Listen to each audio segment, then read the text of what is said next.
জুলাইয়ের আজকে ১ তারিখ, জুলাই গণ অভ্যুত্থানের ১ বছর হয়ে গেছে।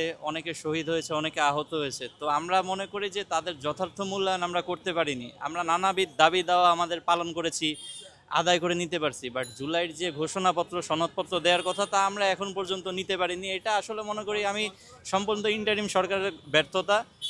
যার জন্য আমরা আজকে এসেছি এখানে জুলাই সনদ ঘোষণার দাবিতে।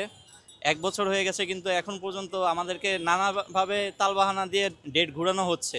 বারবার বলা হয়েছে যে এই তারিখে জুলাই সনদ ঘোষণা করা হবে, ওই তারিখে ঘোষণা করা হবে। আসলে কোনোটাই বাস্তবায়িত হয় নাই। ইভেন মে মাসের ১০ তারিখে আওয়ামী লীগ নিষিদ্ধ হলো, তখন আসিফ নজরুল বলেছিলেন যে আগামী ৩০ কার্য দিবসের মধ্যে জুলাই সনদপত্র ঘোষণা করা হবে। ৩০ কার্য দিবস পার হয়ে গেছে গত মাসের ২৫ তারিখে, বাট এখন পর্যন্ত ওনারা কোনো ঘোষণাপত্রের ব্যাপারে কেউই দেখছি না যে সিরিয়াসনেস কাজ করছে তাদের ভিতরে।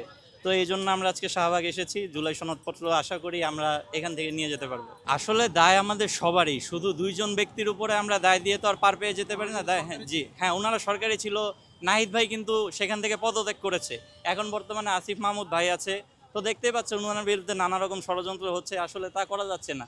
ওনারা যতটুকু বলেছে যে জুলাই সনদপত্র ওনারা ঘোষণা করতে চাইছে, কিন্তু তা পারে না। একা ডক্টর ইউনূসের কয়েকবার জুলাই সনদ ঘোষণা করার কথা ছিল, কিন্তু ডেটগুলো পিছিয়ে দিয়েছে উপর মহলের চাপের জন্য। আসলে উনি কার চাপের জন্য সেটা দিতে পারছে না, এটা ওনারা বলতে পারবে। আমরা তো সাধারণ জনগণ, আমরা এইসব কিছু জানি না ভাই।